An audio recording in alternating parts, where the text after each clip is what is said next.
অনির্বাণের মায়ের নাকের ডগায় অনির্বাণকে চিরতরে রাইয়ের কাছ থেকে ছিনিয়ে নেওয়ার মতন চ্যালেঞ্জ ছুড়ে দিল অনির্বাণের মায়ের দিকে কোয়েল। হ্যাঁ বন্ধুরা, ভিডিওতে লাইক দিয়ে দিতে থাকুন। অনির্বাণের মা যখন মাঝরাতে নীলু এবং কোয়েলকে কথা বলতে অবস্থায় হাতে নাতে ধরে ফেলে, ঠিক সেই মুহূর্তে কোয়েল বলতে থাকে যে কি হচ্ছে, কি সব ছেড়ে দিন আপনি আমার হাত। তখন অনির্বাণের মা বলতে থাকে যে তুমি কি মনে করেছিলে যে তুমি একাই চালাক আর আমরা সকলে বোকা? আমি খুব ভালো করেই জানতাম যে তুমি নীলুর সাথে মিশে এরকম নোংরা একটা চক্রান্ত করার চেষ্টা করছো রায়ের বিরুদ্ধে। একটা কথা কোয়েল, আমি তোমাকে স্পষ্টভাবে বলে দিচ্ছি, আমি বেঁচে থাকতে আমার ছেলের সংসারে এবার আর তুমি কোনো মতেই ভাঙন ধরাতে পারবে না, কারণ ওদের সম্পর্কটা জন্ম জন্মান্তরের। তোমার মতন এরকম নিকৃষ্ট মন মানসিকতার মেয়ে এসে দুমড়ে মুচড়ে শেষ করে দেবে, সেটা আমি চেয়ে দেবো, সেটা কোনো মতেই সম্ভব না। অন্যদিকে কোয়েল ফোন রেখে বলতে থাকে যে আপনি কী করবেন বলুন তো, এরকম চ্যাটাং চ্যাটাং কথা আপনি কাকে শোনাচ্ছেন বলুন তো? এরকম অনেক বড় বড় কথা তো আপনি আমাকে অতীতেও শুনিয়ে রেখেছেন, কিন্তু কোনো কাজে কি সেগুলো দিয়েছে আদেও? কারণ দেয়নি, কারণ আপনার ছেলে শুধুমাত্র একমাত্র আমাকেই ভালোবেসে গিয়েছে আর আমার উপরে বিশ্বাস করে গিয়েছে। আর তখন আপনার ছেলের নজরে আপনি সব থেকে নিকৃষ্ট মানের মাহির ছিলেন,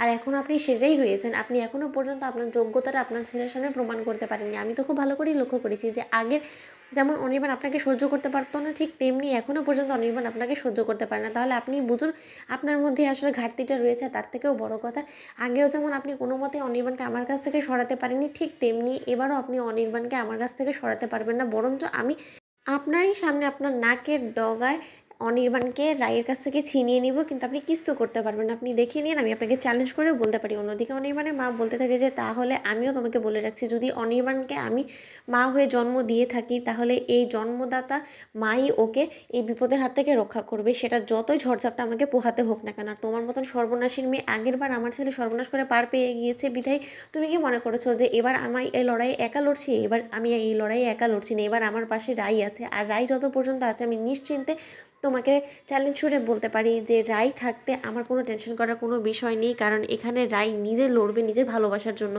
অন্যদিকে কথা বলা মাত্র কোয়েল হাসতে থাকে আর বলতে থাকে যে ভালোই আপনি হাসালেন।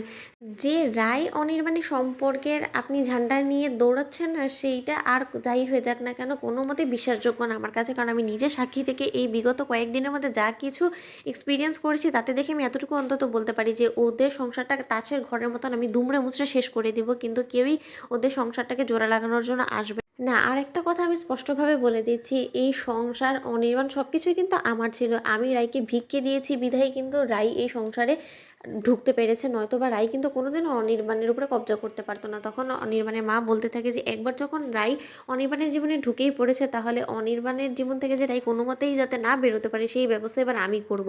অন্যদিকে কোয়েল বলতে থাকে যে ঠিক আছে, আপনি আপনার মতো করে লড়াইটা চালিয়ে যান, দেখি শেষে গিয়ে কে জেতে। তো বন্ধুরা, ভিডিওটি ভালো লেগে থাকলে লাইক এবং শেয়ার করে সাবস্ক্রাইব করতে ভুলো না।